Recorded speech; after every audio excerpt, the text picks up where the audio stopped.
Hello, participants. We are just starting in a minute or two. Very good morning to you all. We are going to start in a minute or two.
Hello. Good morning to you all. I, Assistant Professor Shriya Pandit, welcome you all on the very third day of our 5-day national conference. And today we have with us our guest, Santosh sir. Sir, I welcome you. So every day something new is there in gift, right? To you all. So today we have in gift with us is ethics. Ethics is nothing but rules and regulations which we follow in our day-to-day life, right? So in today's competitive world, the word ethics arrives in front of us in many ways, but in a moment it wipes off when it comes to practice. So today's topic is ethics in research. Today we are going to start with something very interesting. Ethics, the word which we are listening every day. What it means actually in terms of research, we are going to witness it. So it will be explained to you by our respected sir, Dr. Santosh sir. And let me brief about the sir now. Sir, do I have your permission to brief about you? Yes, madam, please go ahead. Okay, thank you so much, sir. So, sir has done his PhD in library and information science from University of Mumbai in the year 2017. Dr. Santosh sir holds the degree of the Master in Library and Information Science from Karnataka University. He has started his career as documentation assistant at IGRDR Mumbai in the year 2004 and 5, and British Council Library Mumbai in the year 2005. As librarian, he has served NK College, Mumbai for 13 years. At present, he is University Librarian of Central University of Haryana, and which is pride for us, sir. Sir has published 24 papers and co-edited 6 papers in the conference proceedings and completed 2 minor research projects. Sir has delivered over 150 invited talks at various universities, UGC, HRDs, MMTTCs, colleges, etc. He is a blogger and his articles are published on Impact blog of London School of Economics, which is very much good in sense that he is also academician as well as he is blogger. This combination is not seen in the what we can say in good cases wherein we can see general life academicians. We all are academicians, but we cannot see this in day-to-day life. He is the editor of Open Interview, a crowdsourced blog for interviewing experts. His interview of Peter Schaber is widely read and also featured on Harvard University website, which is extraordinary. He has organized several workshops and courses for researchers, research guides, educators, and librarians. He is also actively engaged in voluntary projects and open consultancy services for research and educators.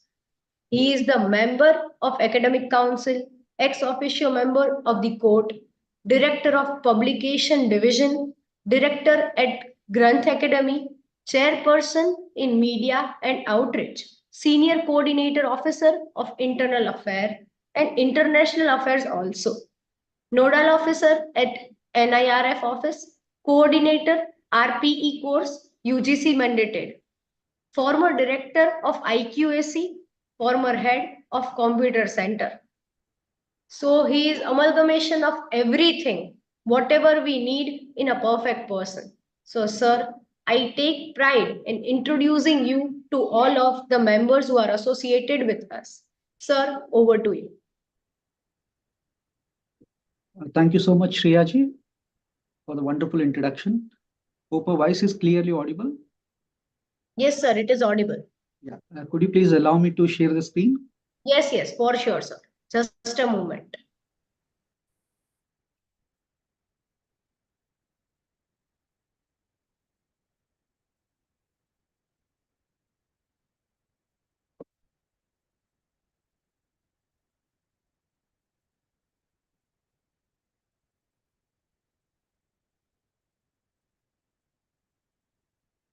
Hope my screen is visible. Yes, sir, it is visible.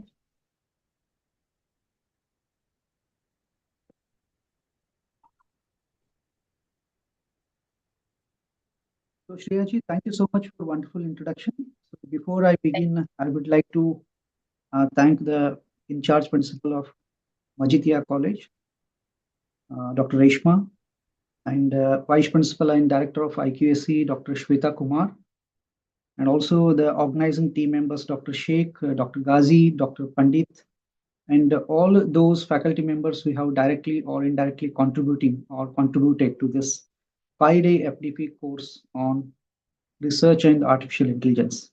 So it's a really wonderful topic and very contemporary, very useful for the researchers and also the teachers.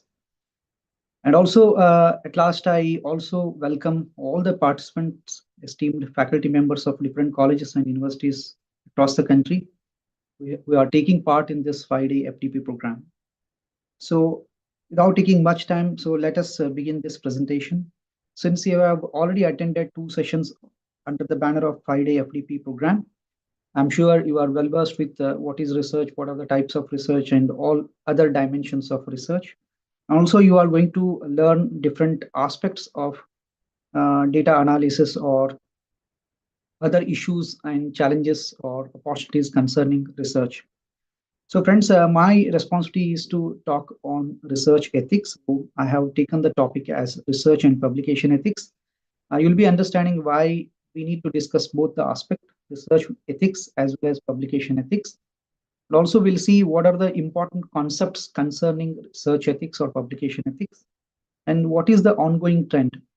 Being an information professionals, I deal with a lot of publishers. I also discuss and uh, conduct a lot of programs for our research scholars. In our university, we have more than 470 PhD students, and every year we train around 160 PhD students as far as research and publication ethics course is concerned, because this course is centrally organized by our university library for more than 35 departments, the students of 35 departments, all PhD students. So we usually get different kinds of experiences and insights as far as ethics is concerned.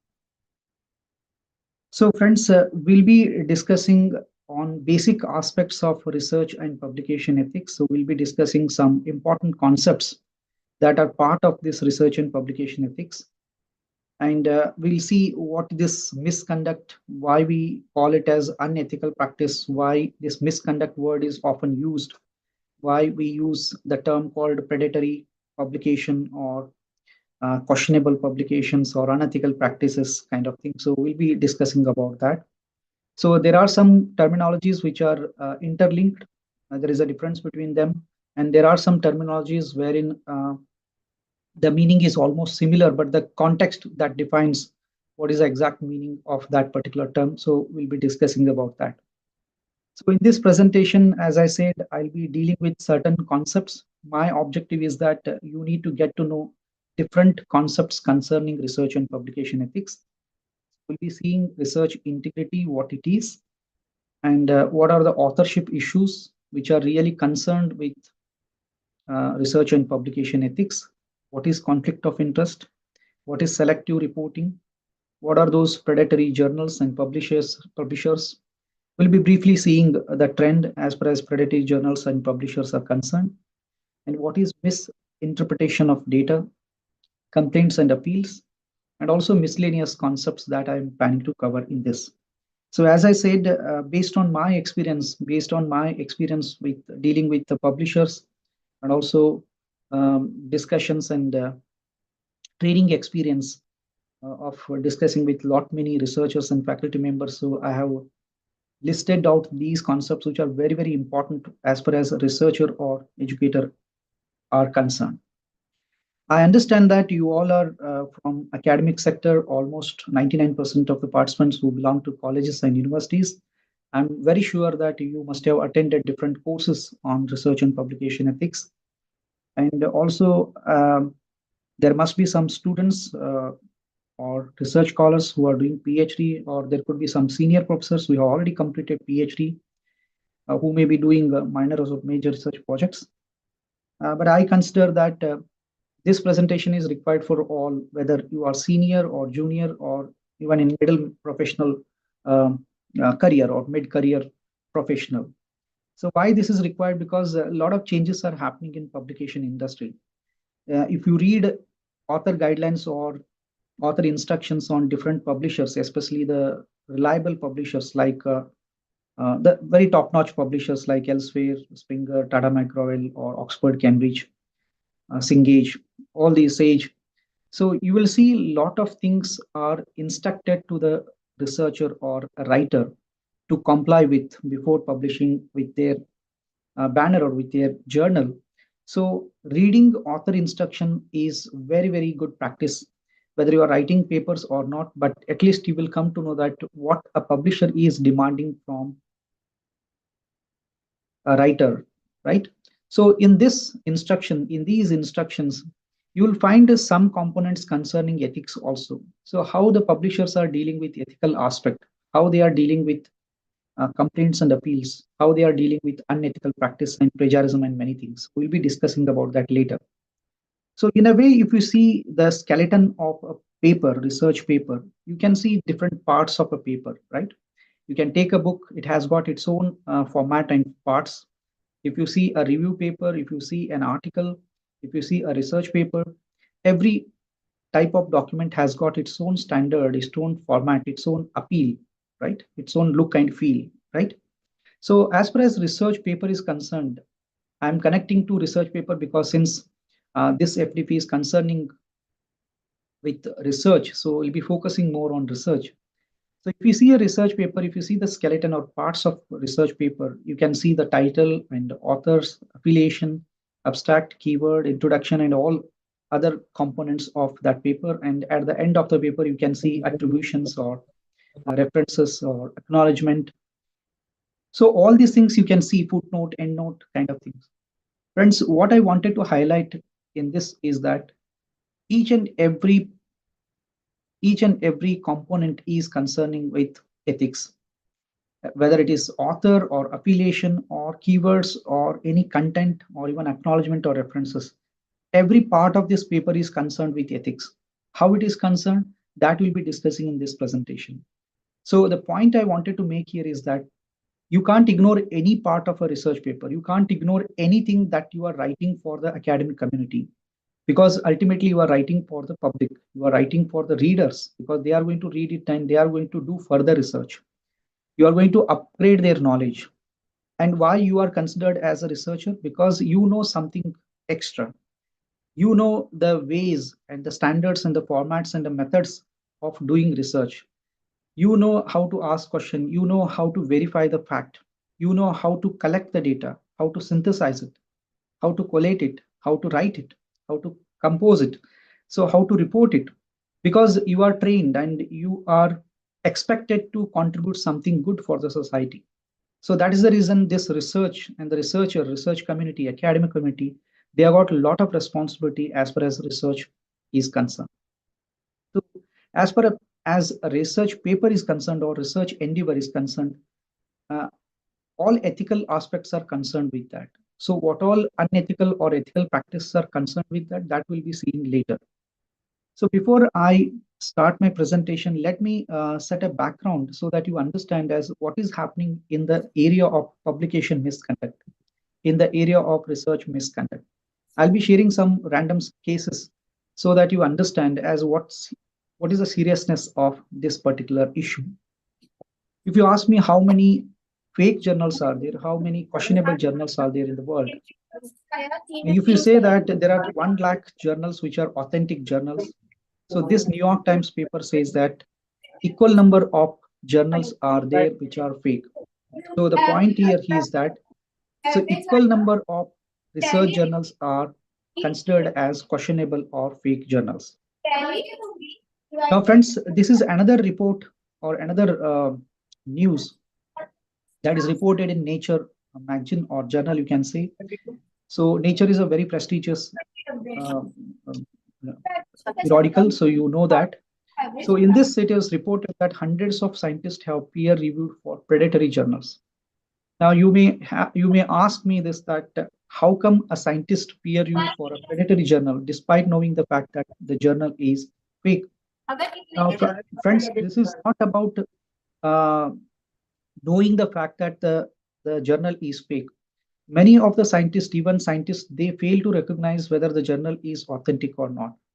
Because when we discuss about complaint and appeal, we will be discussing on that as how a genuine research journal may be listed out from or removed from the whitelist, removed from UGC CARE or Scopus or Web of Science, how that particular journal is removed, how the particular journal is uploaded or listed or indexed in that.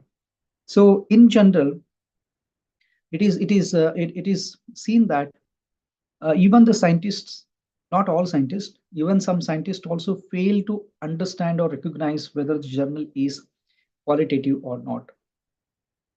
Another report, which is reported in chemistryworld.com, you can see this because I have added sufficient links in almost every slide so that you can go to that link and you can get to know more details about that. More than 5,000 German scientists have published papers in pseudo-scientific journals. So what is the journal? Why they wanted or why they published in pseudo-scientific journal? Fake, unethical practices with the publishers who are practicing unethical publication practices. Why they still preferred to publish in fake journals? Many academics are eager to publish in worthless journals. So this is a very, very bold statement or bold title of New York Times. You just imagine there could be some authors or the educators or the writers who are intending to publish with worthless journals, despite knowing the fact that the journal is not qualitative, the journal is questionable, the journal has some loopholes, the publisher is not reliable, still they are going with such kind of journals. How they are going to face, how they are going to show off to the world that they have published these many papers in XYZ journals. So it is very, very risky and very, very challenging. If they are taking that risk and still publishing, then we need to find out as what are the reasons why they are so much obsessed and stubborn in publishing with worthless journals. So I request you to please read this article as well. Over 4 lakh scientists all over the world have been published in fake journals. So this is not a motivational factor or a case for us. Means you can't take it as a motivational story or a case that even the scientists have also published in fake journals. So why should I not? Even I can also follow that. But friends, the repercussion or the results or the ramifications of this particular exercise is really, really serious. We'll be discussing on that. So why I'm sharing these cases, because we need to understand how serious this matter is, how serious this matter and how it is reported later. When you commit any mistake, when you commit any crime, how it is exposed, how it is harming an individual, harming the research community, harming that institute wherein that person is working. So the stakeholders are clearly affected because of one person's unethical practice. So that's the reason we need to be very, very ethically right. And that is the reason this topic has been introduced in this particular 5-day FDP course. Because I have seen many researchers, even including educators, they tell that why ethics should be taught to us, why research ethics should be taught to PhD students. What is the necessary? Because we know ethics, values, okay, morals. We know that because right from our childhood we have been taught about that. So what is great in that? So we have these kind of questions. These are all common and generic questions. But friends, ethics should not be taught in a way. Morals should not be taught. Values should not be taught. It can be observed. It can be inculcated by observation. But not all are doing that. Not all are following ethical standards. So ethics are nothing but a set of standards set by a particular institute or a system that you need to obey in order to join an institute and conduct research. So they have got certain guidelines or the SOPs, standard operating procedures, which are leading to qualitative research, which are leading to qualitative publication, which are leading to ethical output or the output that is generated based on the platform of ethics. So that is the purpose of ethics. So we all need to understand as what is ethics and what is happening around it as far as publication, research, and teaching are concerned. So why these cases are occurring like this worldwide? I'm not saying that only it's happening in India, only it's happening in Pakistan or Sri Lanka or Asian countries or Southeast Asian countries. It is happening everywhere. Even if you take any advanced country, there are some cases, there are some serious allegations, serious issues concerning unethical practices. So why it is happening?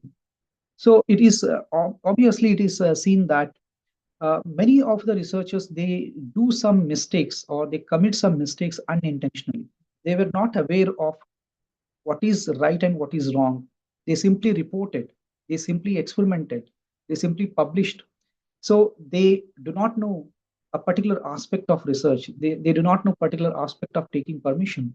They do not know particular aspect of citation or uh, anything that is related to publication wherein they have missed out something unintentionally. They never intended that they should commit that mistake. So generally it is seen that many of the unethical practices are because of unintentional practice. Why it is unintentional? There are two kinds of people who commit uh, unintentional deed or work. There are two kinds, means one who is aware of research standards, who is aware of ethics, he knows everything, but still somewhere he commits a mistake without having any intention. Another person who is not trained, who is not aware of right standards, although he never intends to commit mistake, but he is not trained. He doesn't understand anything. Although he has studied something, but that study is not that robust or strong. and he commits mistakes. So these two kind of categories of researchers who commit unintentional plagiarism or unintentional unethical practices. So you may ask me a question, sir, if I commit a mistake without having any intention to commit that mistake, so still I am punished or am I liable to punished? So these questions that we'll see later. But one thing is sure that the case will be seen case to case, in the sense the issue will be dealt by the committee, ethical committee, case by case. So why we are doing that? We want to get quick benefit. We want promotions. We want to comply with certain rules. We want credit. We want quick credit for our work. And also there is a peer pressure that you need to publish. You need to publish or perish, right? You need to have certain number of papers, otherwise you won't be promoted. I have seen some very, very senior seasoned professors who have joined even after retirement, who have joined private institutes. And the management is pressurizing them to publish at least 3 or 4 articles in a year in very, very standard journals. So they have got that kind of pressure also. Now, the thing is that is this pressure ethically right? Is this pressure building or on the educators or the researchers? Is it right? Or research should happen very naturally? So I have different answers for that. We'll not discuss about that. But one thing is quite sure that whether you are doing research because of getting your credit or promotion or peer pressure, but you need to remember that you need to do that research ethically. And sometimes you are not, or you could not publish in a legitimate journal. That's the reason you took up a very shortcut to publish in a fake journal or a questionable journal. That also happens. Sometimes we are very much obsessed with name and fame. Sometimes we want to show off that I have written these many papers. And also competition is another part that is playing indirectly a big role in order to take us to a very, very shortcut route. And we are easily taken, means we are easily influenced by that. And also we have set target that we need to publish at least 10 or 5 or 2 papers. I'm not saying that setting target is wrong, but setting right target is very, very important. You need to set a target which is achievable ethically and qualitatively. That's very, very important. Another case I wanted to introduce, that is predatory journals recruit fake editor. This is a sting operation conducted, and the person who conducted it, Dr. Fraud, it's a fake name. So what he did is he prepared his profile. He prepared his profile, a wonderful profile, stating that he has got so many awards. He is affiliated with that institute or this institute. He has completed a lot of research projects. He has published these many papers in Scopus Index journals. He prepared his fake profile and sent it to different publishers. And 30% of the publishers accepted his his candidature as a member of the editorial board, and they made him as member of the editorial board. So this is very, very strange and weird, but this is reality. So those who recruited him or those who took up on board as one of the members of the editorial board, they are not verified whether he is still existent or he is really associated with that institute wherein he is working. But actually, this was a sting operation in order to report as how some questionable journals are having the fraudulent editorial board. Because even sometimes you also see the editorial board, but you need to test it. You need to really cross check whether they are really the names belong to particular institutes. Are they existent? Are they artificial names or what? So you need to tend to know that. Now, friends, we set the background as what are the issues, why those issues are cropping up, how we need to avoid that, that we'll be discussing, and what all components are concerned with publication or research ethics. Now, publication ethics or publication ethic is ethical standard. As I said, that there are set rules of regulations or guidelines or SOPs as far as conducting research or publication activities are concerned. So these are nothing but ethical standards for publication that exist, ensure high quality scientific publication, public trust in scientific findings, and that people receive credit for their ideas. Now, what is the difference between research and publication ethics? So research is concerned with the process. Okay. So you are involved in process and publication is the output. But again, if you take a research as a standalone activity, it has got a lot of components in it. It has got many components concerned with that. And also it depends on the discipline. If you are belonging to science, they have got their different set of processes and procedures. If you belong to humanities and social science, you have got different set and procedures, right? So when you are conducting research, you are surveying, you are building your own tools, you are collecting data, and you are synthesizing them, you are reporting them. Now, publication, when it comes to publication, you are finding out the right journal, you are contacting them, you are complying with all their rules and regulation, you are setting the paper according to their format, and you are also going to sign the different undertakings of copyright or any other, say, for example, conflict of interest agreement or whatever. So research and publications are itself, they are very, very individual and very, very important segments. Okay, so ethics is concerned with both of them, the process as well as the output. So output you are going to publish in the format of a journal paper. There could be a very good researcher, but he may not be a good writer. There could be a very good writer, but he may not be a good researcher. So this component we need to understand. So how to master this research and publication activities? You need to understand the basic tenets of research. What is research? Why research is important? How to do research? How to conduct it? So ethical aspect is the secondary thing. If you sincerely do research work, there is no need of worrying about ethics because you are sincerely working on that. So you need to basically be trained on research methodology or research methods. And that is the reason these kind of FDP programs are being organized for the researchers. As far as publication is concerned, you need to know what is the style of writing, what is the style of reporting. And you should be also a reader, good reader, because if you are not read any research papers, then how can you be a writer? You need to know what is the style and format that is being followed by a publisher or a particular journal, how frequently it is published, how the results are reported, how the research process is converted as a research report. That's very, very important. So, research ethics are certain standards in order to conduct a qualitative research work so that you can impact on the society, so that you can win the public trust. How you are winning the public trust? By publishing them, by sharing them in the format of book or journal article or blog article or whatever. So that has to be the output of a particular standards, okay, following certain particular standards. So when it comes to publication ethics, it is important to avoid few things that are very, very crucial. And unknowingly or knowingly, we commit mistake in that particular area. So there are 5 things that I'm going to discuss here that you need to avoid in order to maintain the ethical practice, in order to comply with ethical practices or ethical standards of a particular institute or a publication firm. So the first one is data fabrication and falsification. So broadly, if you see the literature on research and publication ethics, there are 3 things which are widely read or widely reported, that falsification, fabrication, and plagiarism are the parts of this publication misconduct.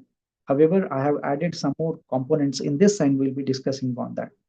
So data fabrication and falsification, plagiarism, multiple submissions, redundant publications or salami slicing or salami publication or double dipping or duplicate publications. So all these things are part of this publication misconduct, and also improper author contribution or attribution. So authorship issues are also concerned.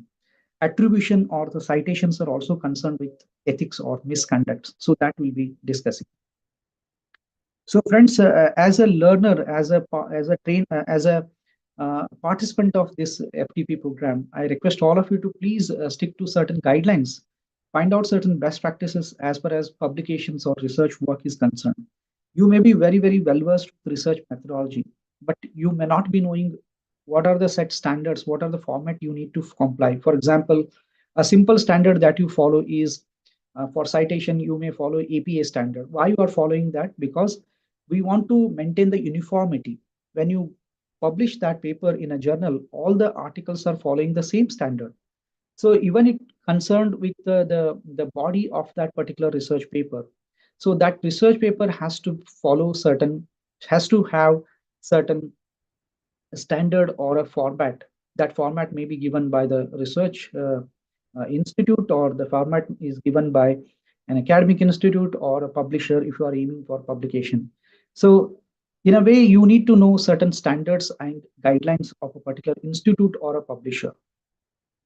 So violation of publication ethics will result in a very, very serious punishment, or expulsion or disciplinary punishment. Because being in university, I can see a lot of cases. I'm not seeing here, but I am connected with some other universities also. I could see various cases in a different flavor and format that you can't even imagine, as how some educators or some researchers, they cheat the system, not because they intend to do that, but because to achieve some goals, to get quick result or some other hidden uh, interests. So that's the reason that is leading to publication misconduct. So friends, I have added certain links here. I request all of you to please read them in order to understand as how serious this matter is.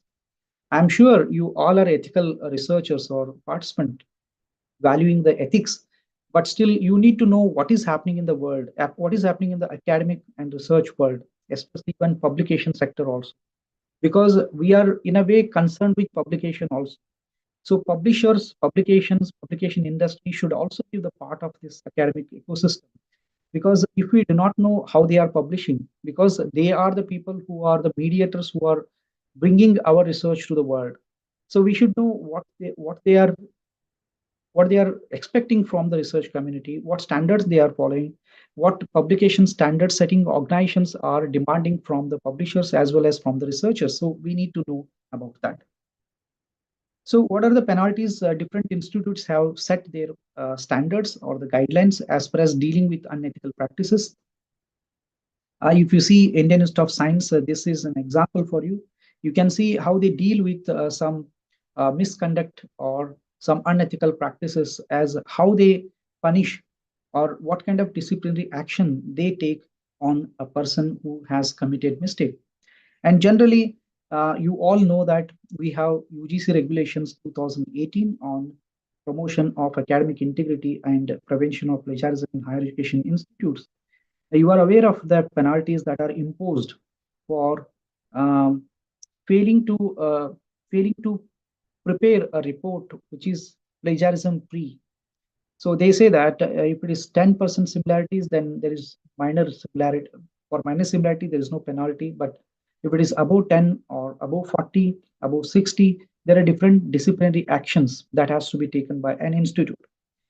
And I also want to draw your attention to this particular regulation. Two things are very, very important in this, that there are two committees which are very, very mandatory for an academic institutes to uh, constitute. So that is Departmental Academic Integrity Committee and Institutional Academic Integrity Committee. So if you want to know more about that, you can access this regulation and you can constitute that committee. And also in our university, from library side, we have prepared institutional policy as far as dealing with academic integrity or plagiarism is concerned. You can access that on our site. It is available there, full text, free of cost. And there we have defined as how we are going to deal with this academic integrity and prevention of plagiarism, because this regulation demands from all the institutes to have a clear cut policy of their organization. And also they should define or constitute these two committee, departmental level and institutional level academic integrity committee, because ultimately these committees are going to deal with these unethical practices. Now, coming to research ethics, so you should not get confused with the terms that I'm using here. I'm in some cases I'm using research ethics, and cases I'm using publication ethics. One thing is quite certain, that one thing is quite common here, is that following certain standard for either research process or for publication process or publishing. So you need to follow set standards which are intending to, or which are expecting you to do a qualitative research or publish a very qualitative paper based on ethical practices. So research ethics involves the application of fundamental ethical principles to research activities. So if we say publication ethics, it involves the application of fundamental ethical principles and publication activities, right? So what is integrity? So there is one famous quote that says that integrity is that when nobody is observing, when nobody is observing you, how serious you are, how sincere you are. If you are exhibiting sincerity, even nobody is observing, then that is integrity. So when it comes to research integrity, it says the same thing.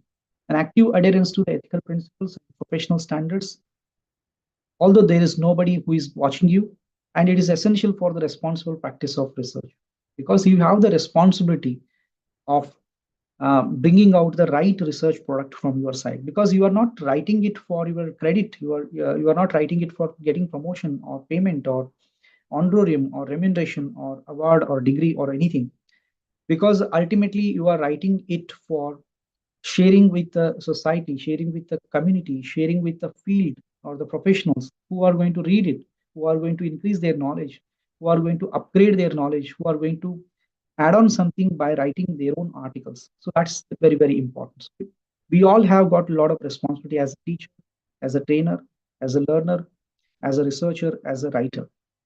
So this research integrity includes honesty and fairness in processing, proposing, performing, collecting, reporting, synthesizing. So all that you say, every aspect of research process is concerned with research ethics. So if you recall the first slide that I showed, wherein I said that I categorically said that every component of research paper is very, very much connected with research ethics. So everything is concerned with that. You can't say that I can change a bit in methodology because every entire paper is well written. So why can't I tamper with certain data here? Because I'm sincere. I'm sincere. 90% of my paper is accurate, but 10% I can have the liberty to change something, amend something. I can I can edit something which is not at all ethically right. But we take these for granted, thinking that I am good at writing. I am conducting this research very, very sincerely. 95% of the research work is accurate, ethically correct. But in some cases, I can cheat. I can cheat the system. So there is no harm in that. So there are people who say that. So research integrity also includes accuracy and fairness. You need to accurately report. So we'll be seeing what is accuracy in falsification and fabrication. So you need to represent the contribution to research proposals and report. Means the contribution that you are making, the contributors who are involved in that particular research work has to be reported properly. So ultimately, you need to have that proficiency and fairness in any aspect, whether it is review or writing or reporting or whatever. So publication misconduct is just a process of identifying and reporting unethical research. So we need to identify which is that unethical practice, which is that unethically reported work. As a reader also, you can find out certain mistakes, certain loopholes in the system, in the paper that is published, in the book that is published, in the citations. You can also trace that. So you are tracing or identifying that misconduct happened by or committed by a publisher or an author. So as a reader also, you can get to know a lot of things. That's the reason, in order to become a very good writer, you need to be a very good reader first. So if you read well, you will understand a lot of things because as a reader, indirectly you are preparing yourself for ethical writing, ethical conduct of research. So so broadly, it is unethical publication practice. So misconduct means what? So we use different kinds of terminologies like fraud, uh, misconduct, unethical practice, predatory practice, different kind of things we use. So as I said, there are two things which are very, very important. Uh, if you see very, very minutely, you can find out that there could be possibility of intentional plagiarism or intentional misconduct or unintentional misconduct. And again, in unintentional misconduct, it varies from case to case. If that case clearly indicates that it is not unintentional but intentional, and in some cases, the case reveals that the issue, that problem, or the complaint that clearly defines that although it is seeming as intentional, but it is not intentional, it is unintentional. So that's the reason a review committee or the committee that is constituted to look into that matter, even the publishers also have got different kinds of ethical committees who intervene in that, who verify whether it is purposely committed or it is not intentionally committed, right? So as far as human subject is concerned, animals are concerned, data is concerned, you are using different kinds of instruments.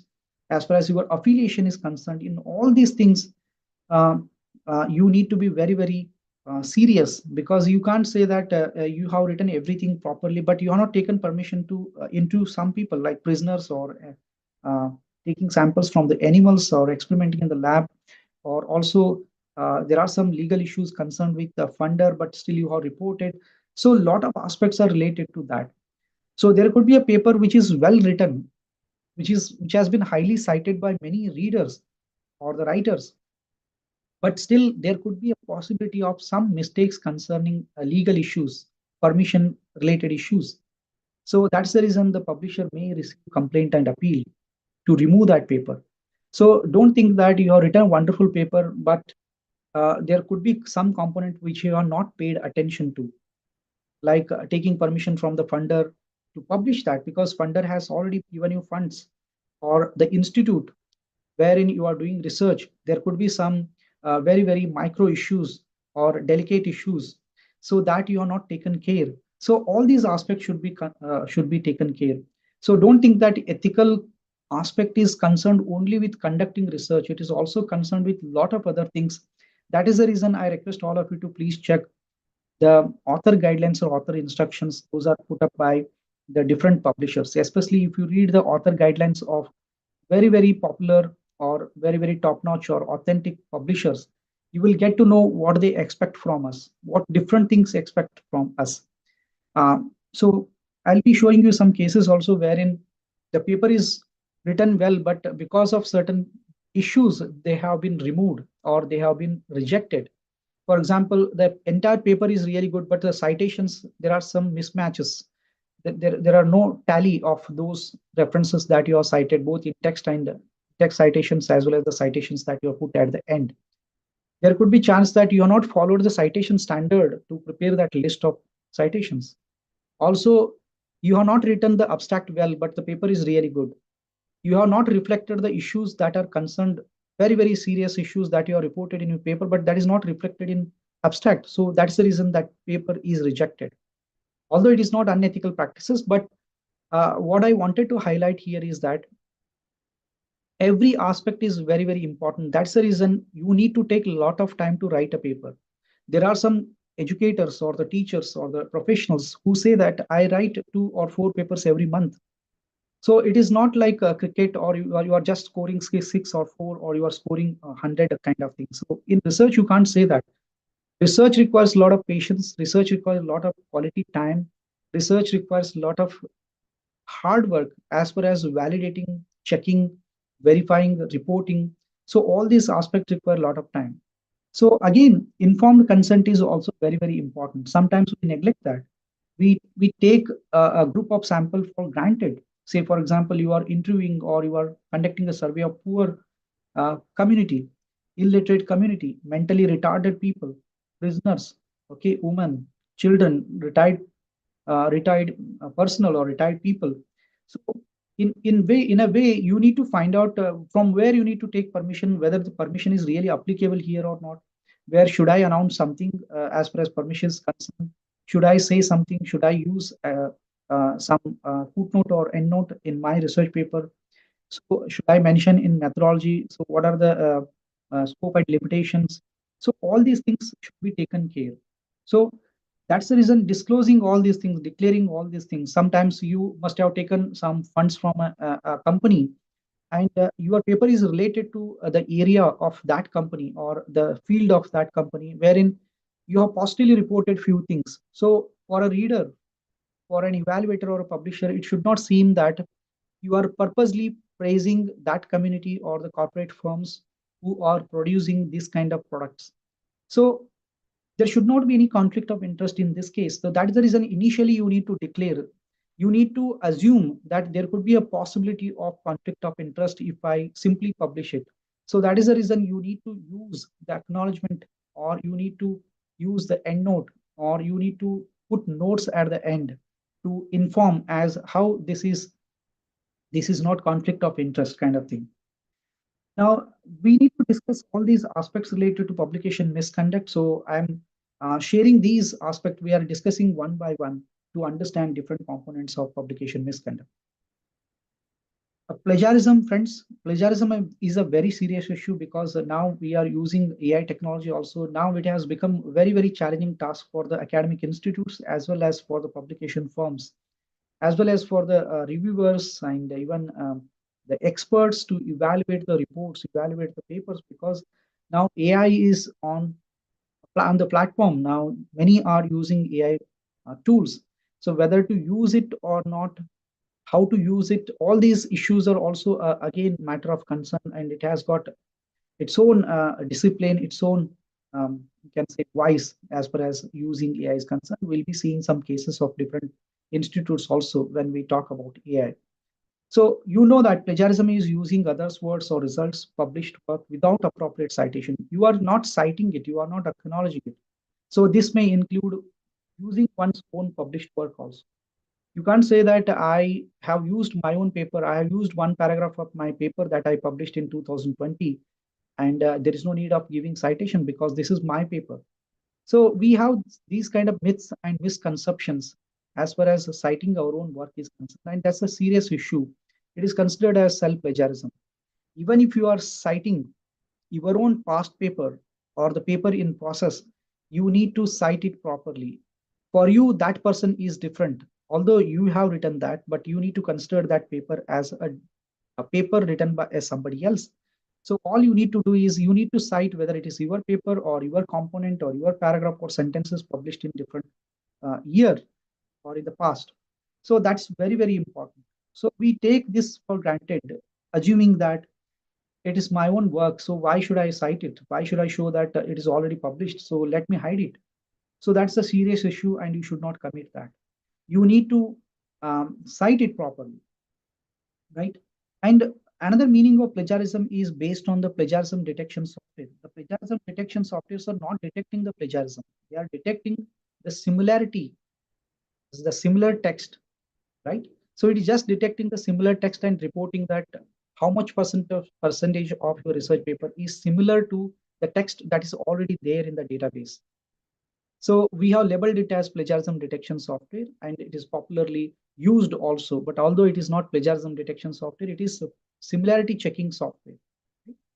So friends, why plagiarism is rampant, as we discussed even in unethical practices, reason for unethical practices, the same things are also applicable to plagiarism.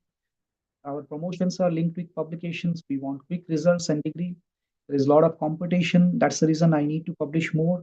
And there is a thirst for name and fame. And in that, we don't have quality time for intellectual work. So why to waste time in spending a lot of hours wherein you can just publish one paper in a year? So you can't wait. You don't have that patience. So why can't I write more papers by following certain shortcuts, by following certain unethical practices, convincing myself that this will not be traced, this won't be, you can say, exposed in future. So you convince yourself, you convince and you say that it can't be, you can say, exposed. So that is absolutely wrong, because you are living in mythical world, you are living in such comfort zone which may be exposed in future, because the cases that I shared initially when I started my presentation, that clearly reflect that even in future also that will be an issue. One particular example I wanted to share, that even Tulsidas is also accused of plagiarism, because we live in a country wherein knowledge, sharing of knowledge is not concerned with copyright or plagiarism, because we are a very free and very, very open thinking country wherein we want to share information or knowledge with anybody. Now, if you see this particular case through the lens of the modern rules, regulations, or copyright or plagiarism detection software, and this particular case was reported in Times of India, that Tulsi Das was also accused of plagiarism, because Tulsi Das wrote Ramcharitmanas and Valmiki wrote Ramayana. So this Ramcharitmanas is based on Valmiki's Ramayana. So he completely extracted the entire plot, all characters, and that's the same story. So you can't accuse like that. In the sense, you can't relate such in such a way. So why I shared this particular example, because even till date, we are discussing and debating about the plagiarism or copyright issues concerning with Ramayana, right? So just imagine what is your status. Okay, so you may convince yourself that I have made some mischief here, so nobody will identify it, nobody will recognize it, nobody will find out it. So let me publish it. Let me push hard to publish it. So don't convince yourself to do that. Okay, you may publish less number of papers. There is no problem with you, but don't take such a path which is going to trouble you in future. And again, we have policies, and sometimes there are policies, but there is no action. Those who are committing mistakes, and even some policies may be having some loopholes, or there is no stringent action on the people who are infringing that particular rule. And also, there is no control in a way. Some cases, sometimes it may happen that because of change in the policy, there could be a rush for publication, there could be a rush for assigning or issuing degrees. So you are all aware that when many institutes started giving PhDs and MPhils, many people started enrolling and getting degrees. So now the things are controlled. So this is also an important aspect. All the time you can't blame internet, because internet is a wonderful word, and this is the greatest invention of mankind, that we are getting a lot of information, sources, tools, techniques, platforms on internet. So that has made our life very easy. So all the time you can't complain internet, because of internet I committed a mistake, because of internet has detected my work. So you need to use that particular tool for a genuine purpose or proper use. And also poor use, there are a lot of reasons for these kind of plagiarism or these kind of unethical practices. And this UGC regulation has clearly defined all these things. Keeping in view of all these aspects, they have clearly brought out the regulation. And I'm sure you are aware of this regulation. In case if you are not browsed this regulation, please go through that. That's very, very important. Now, friends, after discussing all these aspects, so let us see who writes our paper. So this is a very strange and weird question. You may think that who writes? Yeah, we know that we all are writing, means human beings are writing it. Okay, like a researcher is writing, a teacher is writing, but we have different set of other aspects also, other players also in that. Like we have ghostwriter who doesn't want credit, who want credit in terms of money, in terms of different you can say facilities, or any monetary benefits kind of things, but he doesn't have any interest in showing off his name or her name. So ghostwriters, there are a lot of ghostwriters whose assistance or services are availed by researchers. That's absolutely wrong, and the academic community do not entertain that. It is not accepted in the academic world or research community. So ghostwriters are also writing on your behalf, and you should not take that path. You should not go for hiring or selecting or using the services of ghostwriter. There are writing assisting tools also. So any tool that is available that can be used for simplifying your work, but not completely depending on that particular tool and showing off that this is your work. That's absolutely right. That's absolutely wrong. So you should use tools, research tools for improving your work, like SPSS is there, like visualization softwares are there. There are many paraphrasing tools are there, grammar tools are there, but the use should not be in a very, very unethical way. The use, even we have a lot of artificial intelligence tools also. You can't claim that this is written by me. You can't say that this is generated by me. Somewhere it should be reported properly. Now, that's the reason if you read some scientific paper, if you belong to commerce or management or business, please read some scientific paper. Scientific paper means all are scientific, right? Which are passed through scientific process. But I'm referring to pure science articles of medicine, medical science or engineering, right? So you will get to know that what kind of methodology they report. I'm not saying that humanities or social science researchers, they do not write the proper methodology, but you will get to know that how they have reported the tools and what level they have used. That's very, very important. We also have paraphrasing tools, translating tools. So even if you use translating tool, somewhere you need to mention that how you have taken the assistance of that particular tool and what value you have added to that. We have plagiarism detection tools. We have AI writing tools now. And also we have AI text detection tools. I wanted to demonstrate that, but I'll not show you here.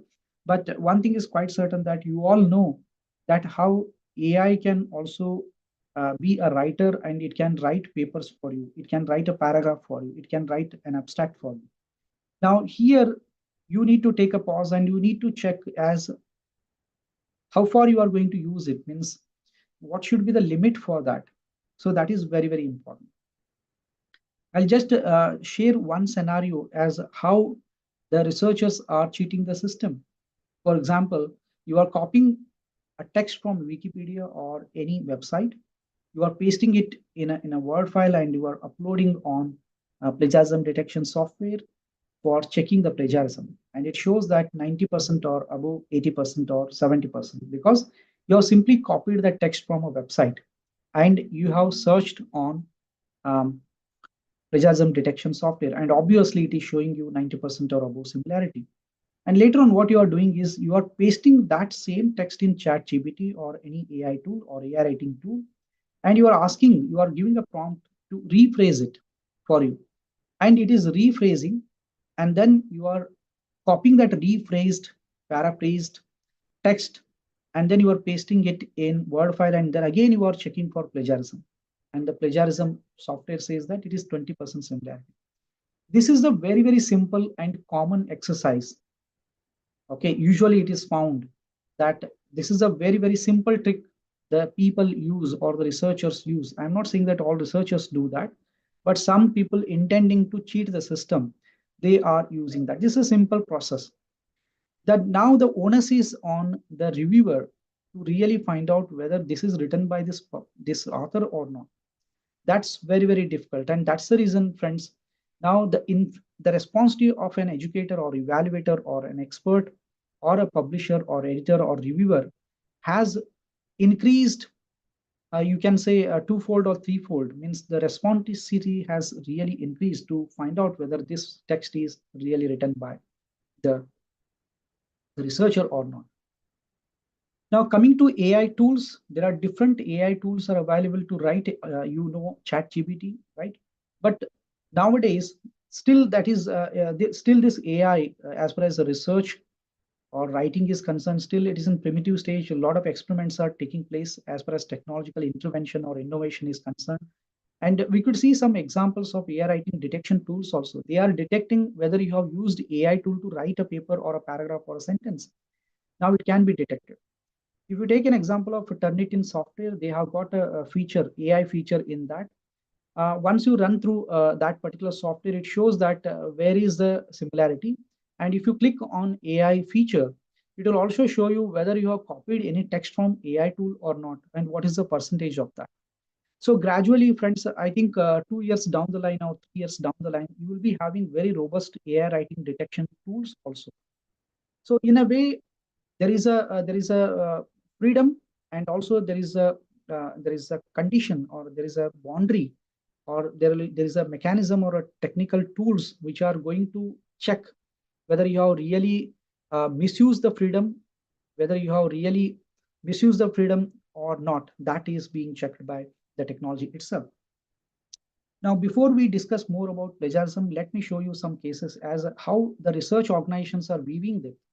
You may have this question that how the organization should deal with this as far as AI is concerned.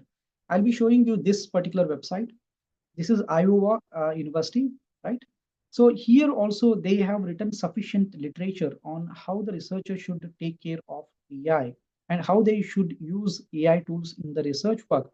But they clearly mention that, however, it is essential to use AI responsibly, understand its limitations, be aware of the AI policies and guidance that apply to AI tools, and ensure that human expertise remains central to the research process. This is very, very important sentence. The human expertise remains central to the research process. So ultimately, human expertise is required. Human intervention is required. In order to evaluate it, human intervention is required to write that paper and also evaluate that paper. So you can get to know all these links. You can get to know how these academic institutes are dealing with AI tools, because there are different schools of thought in that academic sector or the universities, that how to deal with this AI.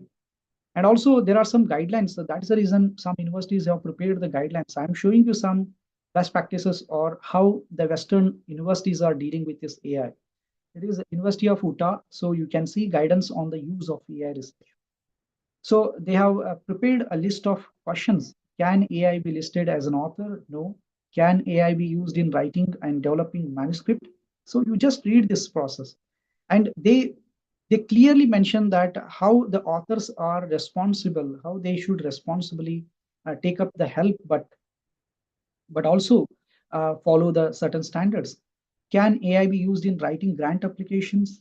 Can AI be used in peer review process? Right. So there are a lot of stuff is there in the sense many academic institutes are also dealing with this particular development. They need to address it, right? And also many institutes are preparing the guidelines like this Arizona State University guidelines for use of artificial intelligence in research. So what are the guidelines that are imposed or asked to comply as far as research community is concerned? So if you read all these things, two things are quite clear that they encourage you to use the AI tools, but at the same time, you should use it responsibly. You should use it by following all ethical standards. You can also see this another university, right? So here also they have clearly mentioned as what are the tools that are useful for research work, what prompts you can use. So here there are different prompts that you can use on different AI tools. They have clearly given the list. That means the institutes are also encouraging the researchers to use them, but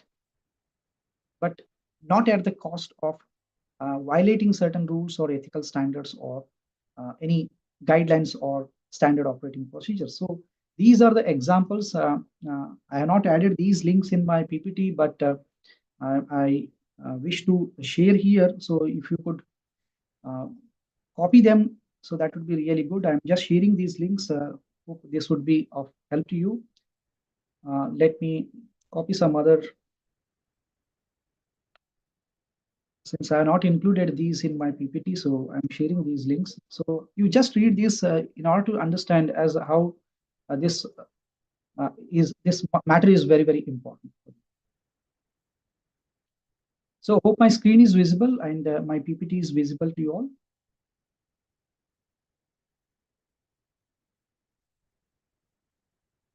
Yes. Hope my voice is audible and the screen is visible.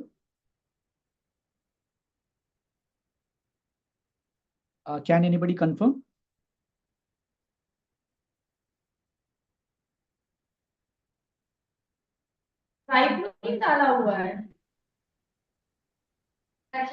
Yes, sir. Your voice is visible. Your voice is audible, and your skin is visible, sir. Yeah. Thank you, madam. Thank you. So Yeah, friends, and there what we are are chat on, so you can get all the things from chat also, sir. right, right. So hope Okay. this screen is having this slide types. Okay. Can you Yes, see yes, sir. this? Right. Yes, sir. Yes. So friends, we are discussing about plagiarism. So we have different kinds of plagiarism, like plagiarism of words, plagiarism of structure, plagiarism of ideas, plagiarism of authorship, plagiarism of self sources. Okay, because self sources means past papers, right? And generally, we have this intentional and unintentional plagiarism, and I already discussed about that.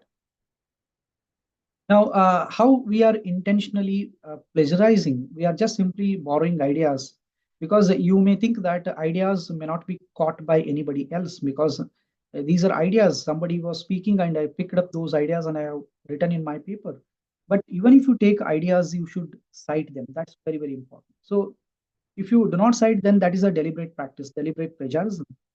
So plagiarizing one's own pre-written paper, that we already discussed, you should not simply use your pre-written paper, but there should be sense in that. There should be some way, there should be some ethical approach to using your pre-published work or part of it. So you should not simply copy from online resource or print resource or rare books, even rare books. The copy is not available online, but you have copied majority of the part of that rare book and you have published as a paper. And usually we get query like that also. Those who are intending to commit or the cheat the system, they also come up with the question that, sir, do you have any books which are very rare books on this particular topic, because I'm writing a book. Because why they look for that? Because they look for some kind of books, because the content is not available online, so the plagiarism detection software may not detect that. And we often use copy paste kind of techniques. So this is very generic technique to use the cheat the system. Now, if you see how to avoid, means how to avoid, that's very simple. So you are very concerned and very serious about conducting research in an ethical way. So for you, it is very important to know what is the style of writing. So that's very important. How to cite it, that's very important. Now, if you see this first paragraph, it is a pure plagiarism because there is no citation here. I have simply pasted this sentence. Once a reader reads this, he understands that these words are written or these words are uh, uh, because of your own research work, because these are your ideas. But when you see this kind of format, then you will realize that, okay, this sentence is taken from a particular source. But again, this is not complete. This is incomplete. You can see here, double quote is not there. It is not closed properly. So this is unintentional plagiarism, you can say, because plagiarism detection software doesn't understand this. This says that this is copied from some source, but it is not properly cited. And if you see this particular example, here it is properly cited. You have taken the text verbatim and you have followed the standard also how to cite it. So that's very important. And also even for paraphrasing, even for citing the idea or paraphrasing, you need to cite the source. So this is called a narrative citation, which comes in between the sentence. Like this is an example. In that context of analysis, Sharp is of the opinion that experimental methods should be followed in all the cases of research. So here you are using this particular author's name, stating that this sentence that you are taken from a particular source. But here you have paraphrased. You are not used double quotes here. Why you are not used double quotes? Because you have paraphrased it. Or when you are not paraphrasing, if you are simply using the double quote, then you are putting the citation at the end of the sentence. You may use author date system or you may use number system, because there are two types of citations. One is author date system, that is APA style, and number system, that is you can see that kind of style in Wikipedia articles wherein number system is used. And if you are quoting verbatim, you should make this completely evident that this is exactly retrieved from a particular source, and this source is this, and this is the double quote. And one thing I wanted to share here is that don't use excessive double quotes in your paper, because that's very important. Using a lot of double quotes is not required. You can paraphrase it, you can also use double quotes, but you should follow a mixed method. But in some cases like law or some psychology, some subjects wherein or media, you need to quote verbatim, that's fine. But even the system needs to understand that whether you have done the research or not, because simply just copying the different sentences from different sources and pasting it in your work, that doesn't help. You need to somewhere build that or develop that context, right? So academic misconduct has, or sorry, research misconduct has got this plagiarism, falsification, fabrication, and other things are also concerned with misconduct that we are discussing one by one. So what is falsification? Falsification means a researcher did the experiment, but then changed some data in order to favor somebody, in order to showcase the result in a way he wants or she wants. So you are changing or omitting of research result, especially the data or information, to support a particular claim, to comply with certain hypothesis that you have set. You wanted to prove that this is like this or any other data. You have done a wonderful research work, but when you see the results, they are not as per your requirement, or you have some hidden agenda, you have certain ideology, you have certain reservations, you have certain issues concerning impressing somebody, or issues concerning getting it published by showing results like this, or showing some controversial issues or creating something. So in a way, falsification means what? You are tampering with the already available data with you, that may be collected, or that may be from secondary sources, or that may be through your research work in the lab or in the field work. So this includes manipulation of research instrumentation, images, materials, or processes, anything that is concerned with um, the research. You are manipulating something.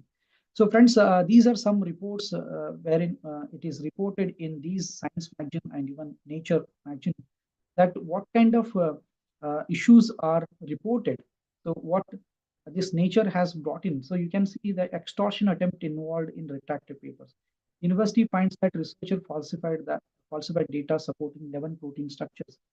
Postdoc destroyed a colleague's experiments to get ahead. So these are the issues, those are found by analyzing certain papers or the cases uh, that are reported as unethical publications, right? The third aspect of this publication misconduct is fabrication. So we saw plagiarism, second is falsification and fabrication. So fabrication is nothing but the researcher did not actually do the study but faked the data. That means cooking up the data.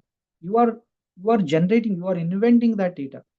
You are producing that data that is nowhere connected with the ground, means it is nowhere it is related to the research. You are just generating the data. Say for example, um, in India the unemployment employment ratio is this much. You are not verified any fact, you are not checked any sources, right? You are simply generating that data. That is fabrication. Falsification means what? There is already reported the figure of unemployment or employment, how many people employed, and that there could be a positive sign or negative sign, but you are changing, tampering with that data. That is falsification. In fabrication, what you are doing, you are generating your own data. Right? So you are reporting such results or experiments which are never done. This also includes images or photographs which you are morphing to reach a particular interpretation. So in a way, you are tampering with that particular data. So if you see some literature wherein falsification and fabrications are considered as equal concepts or one and the same concept, but there is a thin hair difference between them. In falsification, you are tampering with the collected data, and in fabrication, you are generating your own data, which is not at all the product of your research work or the field work or the laboratory-based experiments. Now, friends, if you read this particular link, a blog article wherein it clearly says that even people are also tampering with images. It is not only with the text. They are not playing with text, but they are also tampering this images. They are making some changes. Even if you make a small change in the dot or in this kind of particular image, the results will be different because you are going to interpret in that direction. So these are very, very important. Even in images also, people are committing mistake or following unethical practices. And the fourth part of research misconduct or publication misconduct is fraud. Fraud means what? Deliberate suppression of previous work in publications and inappropriately claiming originality, avoiding quoting previous publications which are contrary to present results. And also the fifth one is that you are not complying with the guidelines. You are deliberately violating some ethical guidelines, and those guidelines are concerned with humans or animals, but you are not following certain standards or you are not following certain guidelines, and this is also part of publication misconduct or research misconduct. And authorship is also concerned with ethics because you are excluding the name of a person who has really contributed. He is a genuine contributor to your work, but you're not listed. You are taken assistance from research student, but you are not listed them either in the acknowledgement or in along with your name at the start of the paper. And you need to include the non-contributors also. In the sense, non-contributor means what? He has not contributed directly, but he has facilitated something. That company or the employer has facilitated you something, like they have given you lab, they have given you instruments, they have given you access to certain software. So you need to acknowledge that. Okay. And claiming authorship for oneself without having made any meaningful contribution is also inappropriate. You can't claim authorship when you are not contributed at all. So that is also misconduct. And another the part of misconduct is you are withholding data from validation. You are not showing the real data. So when it is asked for, you are not giving the proper data for validating. So you are not providing that data that you have collected, which is tampered. So that is also wrong. So another aspect of publication misconduct is salami slicing. So you have published a paper in long back, or you have published a paper recently or this year. Again, you are bringing out the clone, or you are cloning that paper. You are changing something and you are labeling something. You are putting another title and you are publishing with another publication. So it is called as salami slicing or duplicate publication or redundant publication. In US, it is called double dipping. So in a way, we are involved in such kind of activities. And others are communicating or sharing of facts or resources after completing. You are disclosing the conflict of interest. You are protecting the human subjects in the conduct of research. A human care of animals in the conduct of research has to be taken, and you are adhering to mutual responsibilities of mentors and trainees. So, whether you are taking any help of the mentors or the trainees or the guides, whether you are surveying something wherein you can see some communities, those are illiterate or tribal or who are deprived of something, so you can't take them for granted. So you need to follow certain standards, certain ethical principles of that. Now, friends, so far we discussed about the publication misconduct. In a couple of minutes, I'll be, or in maybe in 10 to 15 minutes, I'll be taking up some other components and then we'll be taking up your questions. So I'll be discussing some other component related to publication or research ethics, like selective reporting. You are selectively reporting something that is again a part of publication misconduct, and that has to be discouraged. Okay, that has to be taken care of. Means you should not do that. Means you should not selectively report it. For example, you ask 10 questions to a respondent. Okay, he has responded and he has given all the answers, but you are omitting some questions. You are not reporting those questions because you did not like the way they answered. You did not like the data that you have got. And the data that you have got through your survey is not significant at all. But what you are doing is you are reporting it. You are reporting saying that there is a lot of data that you have received from the survey. And also, you are not reporting the full data. So where it is required, when it is required, you should report it. And even underreporting is also wrong. Underreporting means you are hiding something and you are showing something, right? And also you are hiding negative aspects of the survey or the results, and you are showcasing only positive aspects. Sometimes you are hiding positive findings and you are showcasing the negative aspect, or you are converting them as negative results. And also you are spinning with the facts. You are indirectly saying something that is creating some controversy, confusion among the researchers or the experts. So why we are doing this selective reporting? Because we have that intention, or unintentionally we are doing that.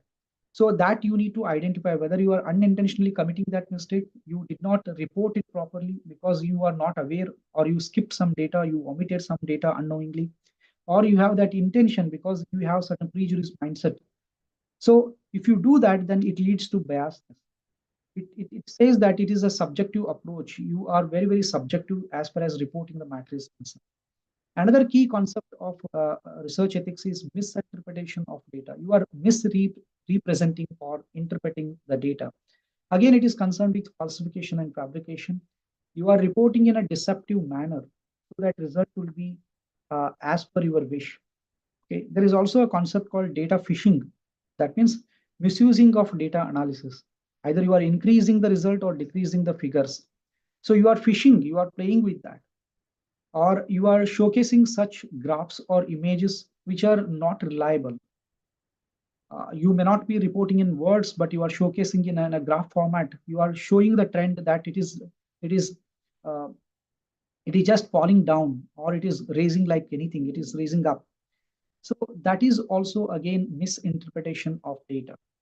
And you are using some filtering features, or you are resizing the photograph, you are changing the colors, you are changing the look and feel of that paper, that image, or you are resizing it. So all these aspects are concerned with ethics, because there are certain standards as far as reporting that particular image in the paper is concerned. So that's the reason I request all of you to please check some author guidelines of different publishers. If you read at least 3 or 4 publishers' author guidelines, you will learn a lot of things. It is like completing a course, 30 hours course, because a lot of things are involved in that publication process.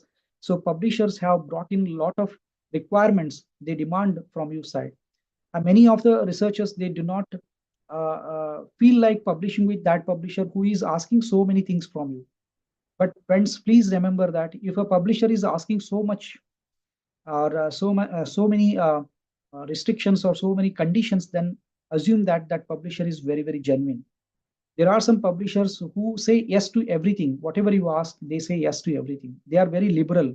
So that kind of publishers are questionable publishers. So that you need to note. And I request you to read this article also concerning the authorship. You may be wondering as how come authorship is part of publication misconduct?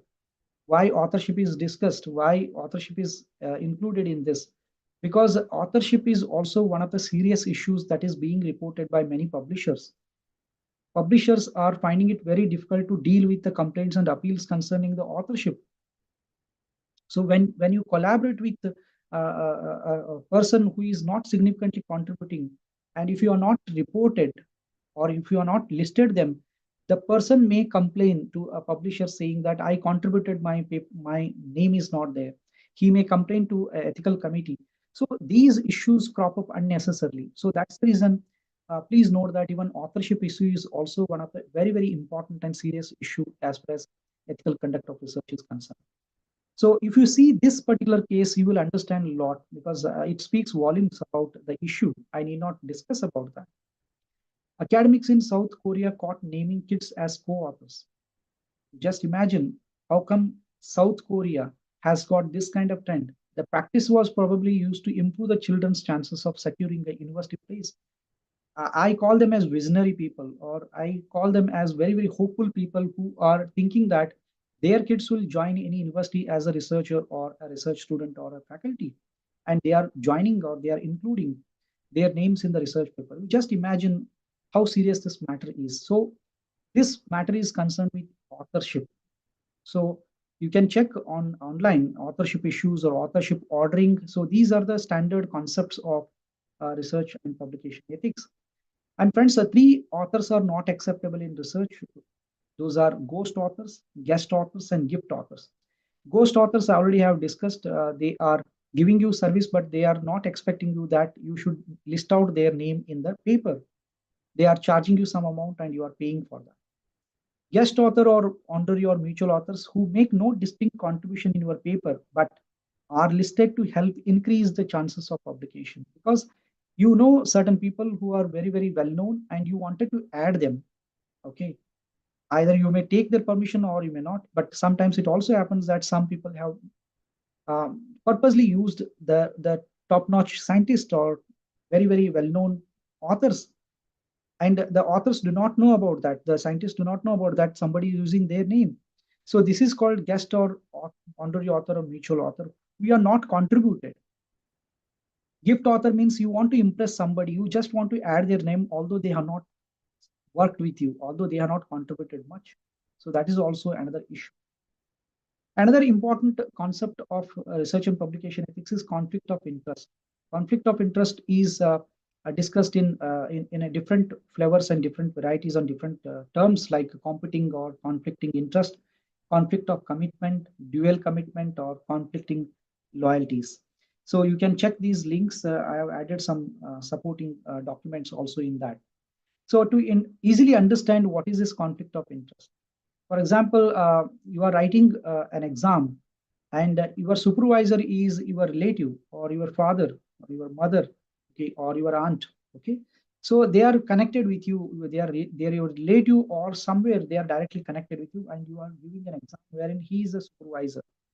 So that is there is a chance of conflict of interest. And you floated a tender process. You floated a tender online, and the person who is bidding is concerned with your family, or he is from the same company where you are also affiliated, or you are consulting, right? And in media, wherein you are asking certain question to the person which are really biased, okay, which are not at all uh, ethically right to ask questions like that, means there is a conflict of interest, and that is leading to misinformation or disinformation, right? So you are covering something or some you are reporting some issues or areas or some incidents in a way in order to showcase something that this party is not doing good, this party is doing really well. So there is a chance of conflict of interest. So what does editor do that in that case? They ask you to disclose that whether is there any chance of conflict of interest. So you need to declare that. That's the reason many publishers have clearly defined that how conflict of interest has to be declared. In science, pure science, it is very, very compulsory, because in social science and even humanities, we can't see that. But there, in science and engineering and medicine, conflict of interest undertaking is must for the writer who writes. So that's very, very important.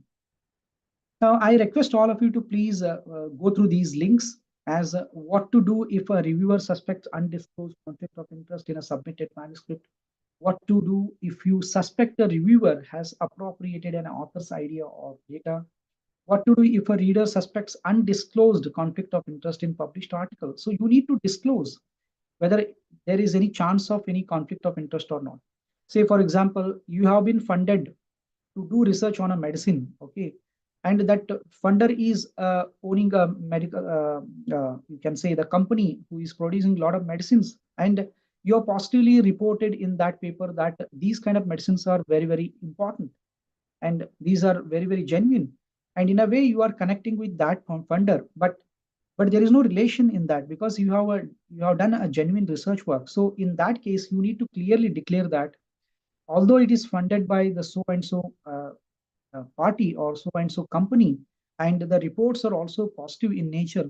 So, however, there is no connection between this funder and these results. So that you need to discuss, that you need to disclose, that you need to announce uh, by filling up a conflict of interest form. You need to disclose that. That's very, very important. And what happens if you do not disclose? If you do not disclose, then complaint and appeals take place. In the sense, people may complain that this funder has funded him and he has favored that company by writing very, very positive results about that. So it is very, very difficult to deal. It is very, very difficult to explain that time when you want to convince that no, it is not like that. I have not favored any company like that. So how to avoid this conflict of interest? You need to be objective, very honest and transparent, and you need to disclose that.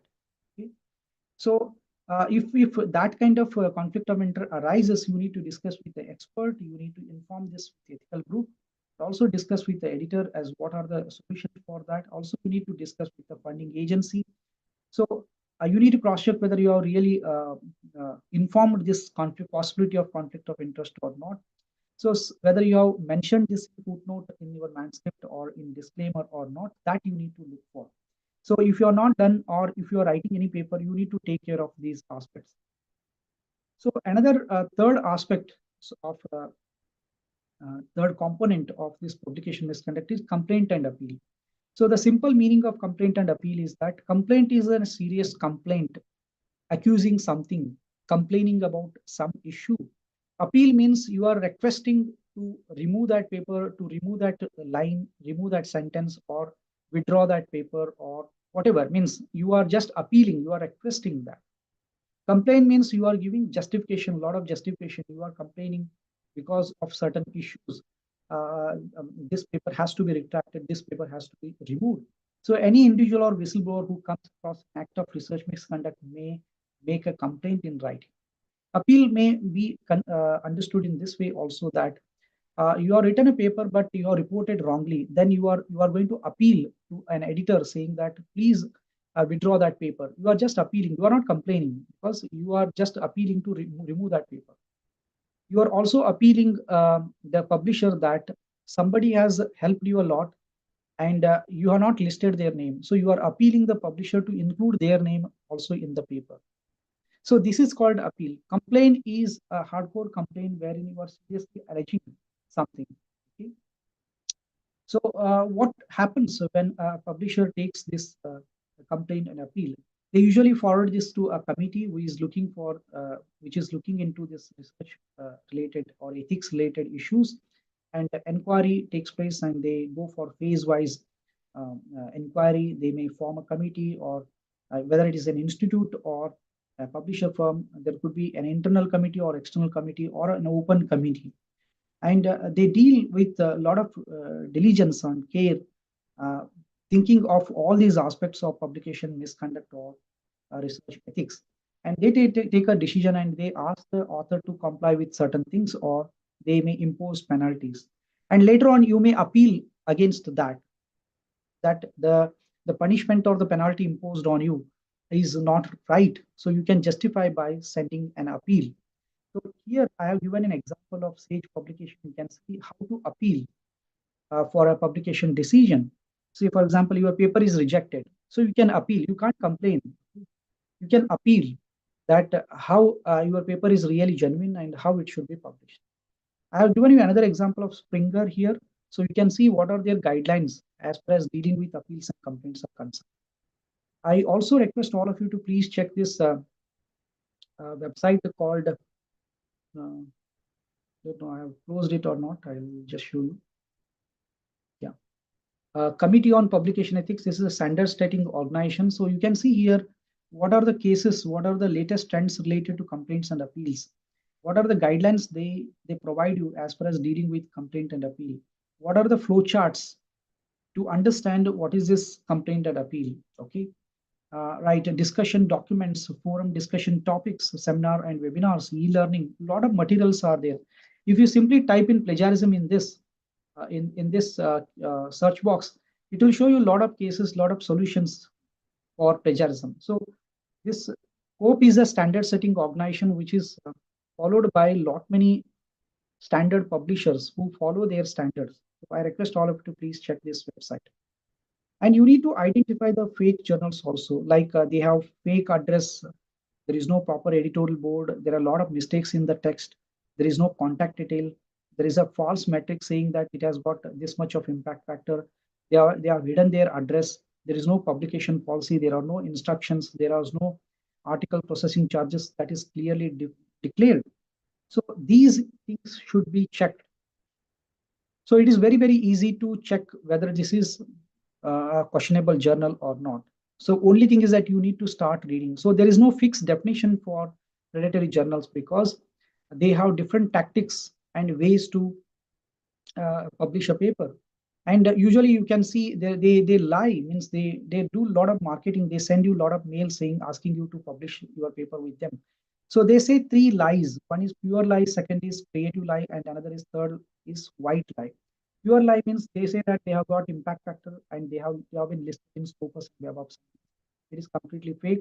If you when you check Web of Science or Scopus, it is not listed. That is pure lie. Creative lie means they say that their journal is listed in XYZ indexing database, but that indexing database is not at all popular and reliable. White lie means they say that their journal is indexed in Google Scholar, but Google Scholar is a generic database that you all know that. So indexing by Google Scholar is not a very serious issue because Google is indexing everything that because it goes by words. Okay, it doesn't see any qualitative parameters, right? And you can also see some advertisements like this that we will publish within 2 days after submitting a paper. It is very, very unlikely. Means it is not possible to review a paper in 2 days and publish it. You can also see some very well written emails asking you to submit a paper. They do a lot of research on your work. Means they may see your profile and they may send you an invitation saying that we are going to publish your paper, so please send your paper to us. So friends, I'm introducing one platform for you all, that is Think, Check, Submit.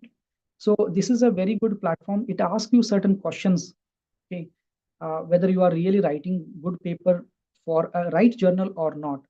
So it asks you certain questions, and if your answers are yes to many of the questions, then you are on the right track. So I request you to please check this website, that is Think, Check, Submit. Right. Now, what if your article is published in predatory journal? Your article is good, but it is published in fake journals. What you should do? You should talk about that. You should inform the expert. You should not cite or you should not quote or you should not add it in your profile. And also you need to create awareness about that particular journal among your community. And also you need to inform the blacklist, like we have a blacklist, different blacklist maintained by Jeffrey Bale or there are many blacklists like that. Whitelist, you know that UGC care list or Web of Science or Scopus. So if your article is published in fake journal, don't claim the marks for that. Don't claim the credit for that. Okay, and also do not include in your profile. This is a very standard thing. You may say that, so why should I not, sir? Because it was listed in Scopus earlier, now it is not listed. So then you can do that. There is no problem, but you need to have sufficient justification or disclaimer. And friends, so please note that even conferences are also fake. Means some conferences are not reliable. Those are called as tourism conferences. So for example, you can see this case. So you can click on this website and you can check as how the conferences are fake and how they are not genuinely organizing those conferences. Now, in order to check whether that conference organizer is genuine or not, because some conferences may be taking place in different corners of the world and you may not be knowing the institute. So this is a very good platform, that is Team Check Attend. So it will ask you certain questions related to that conference organizer or the conference and the area of the conference and the institute of that organizing the conference. So if your answers are yes or no to that, and based on that answer, so it says that the the conference that you are going to attend is really genuine. So these are the tools to verify that whether to go for it or not. So friends, in this presentation, we saw lot many concepts, and there are many other concepts concerning research and publication ethics. But as far as the availability of the time and as far as the context of this particular faculty development program, I thought that these concepts are very, very important to communicate so that you will be aware of different unethical practices or ethical practices that one has to take care of. So in this presentation, we saw the different cases, and also we saw what are the parts of this publication misconduct, right from plagiarism to conflict of interest, complaint and appeals, and research integrity. And also we saw certain cases. So if you are seriously writing for any journal, or if you want to start your career in research, and if you want to be an independent researcher, if you want to publish books, please adhere to certain standards. If you are sincere, you need not worry about that. But please note that you may commit some mistakes unintentionally. So that's the reason knowing different standards and guidelines is very, very important. You should also be aware of the trends in publication industry. And the purpose of this presentation was to some in order to share the information related to the concept and as well as make you aware of what is happening in the publication industry. Hope I have uh, justified it. So I request all of you to please be adhere to the ethical standards. So if you have any questions, please do ask me. I'll be happy to answer those questions. And I'm sharing this PPT with organizers, and they'll be sharing with you all. And also in my PPT, I have added my contact details, so you can contact me by sending a mail. So thank you so much, Shreyaji. In case if anybody has any questions, they can unmute and they can ask questions. And right now, I can't see any questions in chat box. Let me see. Yeah. Yeah.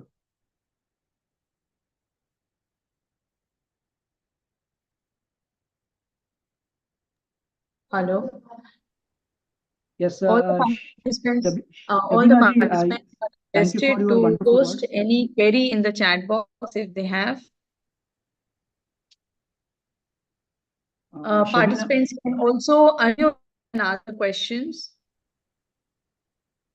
Mr. Amar has asked a question, policy of UGC care, sir.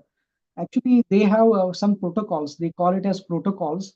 In order to list a journal in UGC care, the publisher or the person who is publishing that journal has to comply with certain protocols. So I request you to please check the UGC care site for more information. And I'm very much thankful to Shabina Ansari ji for the wonderful words. Thank you so much, ma'am. And many faculty have shared their feedback. So I really appreciate. In case if you have any questions, you can please ask. Thank you, Dattu ji, Umesh ji, and Sangeeta ji. And yes, Umesh ji, I have already shared my. I'll share my PPT and I will include. I have already included my email ID, so you can contact. I'll be adding here also. This is my email ID. So thank you, Gaikwad ji and Meena ji. Thank you so much. So if you have any comments, if you have any questions, so please do ask me. Yes, participants, they can unmute themselves and ask the questions. They can post it in the chat box.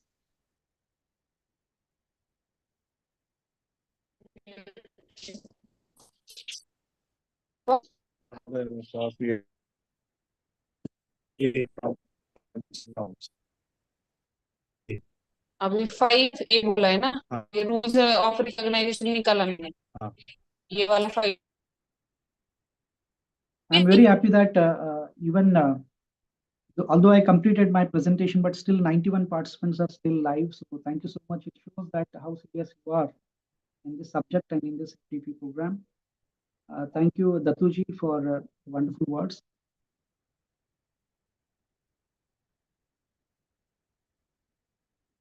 Any participants having any questions, they can post it in the chat box or they can unmute themselves and ask.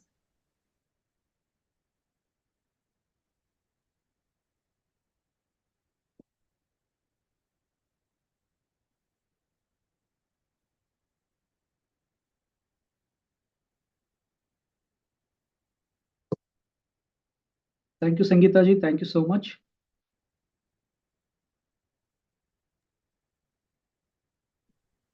Yes, Santosh sir, I think there are no more queries. Okay, there's one question in the chat box. Please elaborate the role of librarian regarding awareness of plagiarism. Sir. Yeah. So I have already played my role. I hope you know that, because a librarian's job is to understand the tool very well, because a librarian is dealing with a lot of faculty members and students.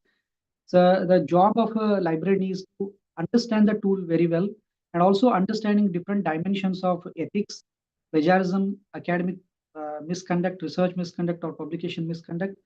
Then sharing that knowledge with the community. That's very, very important. Creating awareness about that tool, because some researchers or the faculty members they may be afraid of the tool.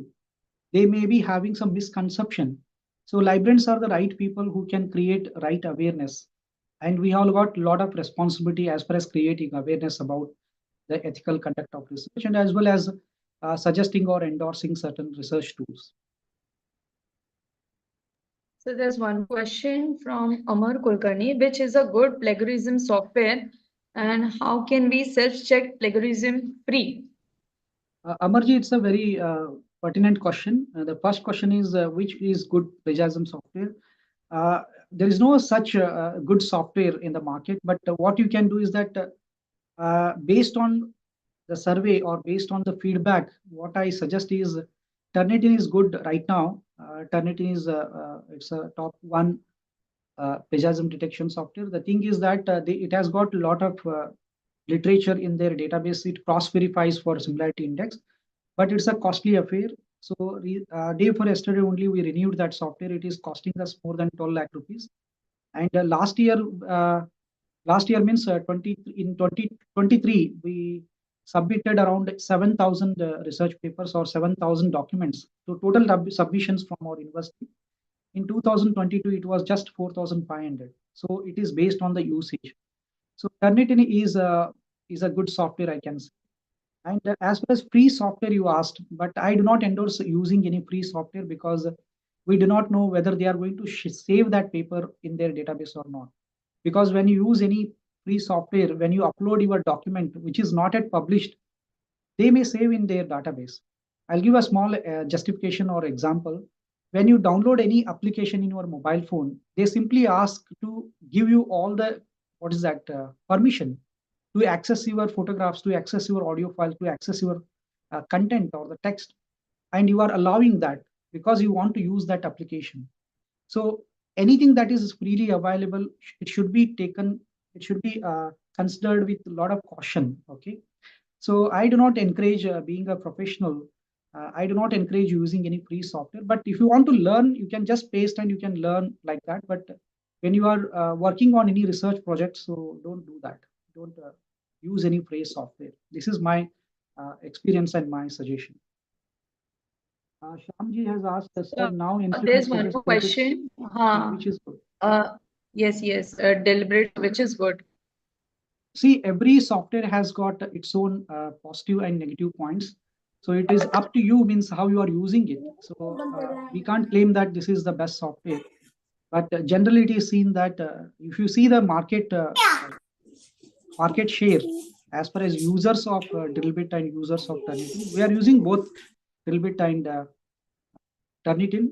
The simple exercise that you can do is that you can upload one paper in Drillbit and one paper in Turnitin. You check the similarity, which is showing you the less similarity, or which is showing you the higher similarity index. So that you need to verify. That gives you answer.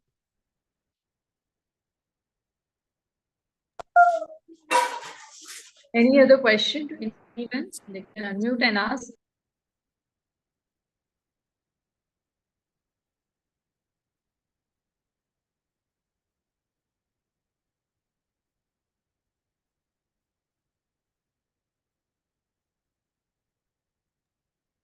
So, Santosh sir, I think there are no more questions from the side of participants.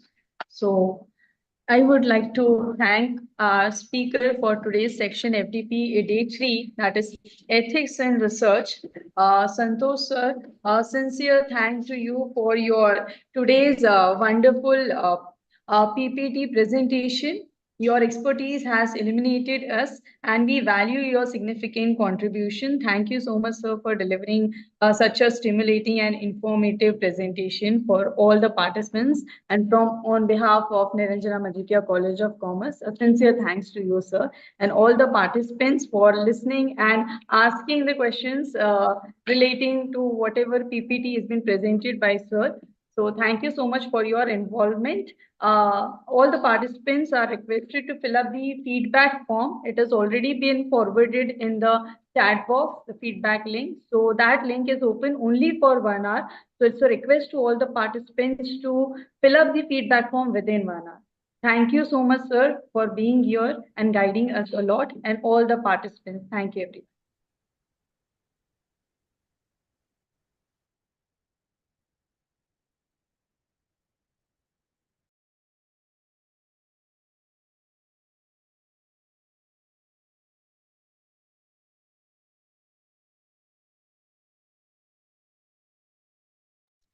Participants can get the feedback link from the WhatsApp group also, as well as it has been forwarded in at the YouTube channel. So they can get the feedback link from there also. Just a reminder, it's only available for 1 hour. So please fill up the feedback form within 1 hour. Thank you.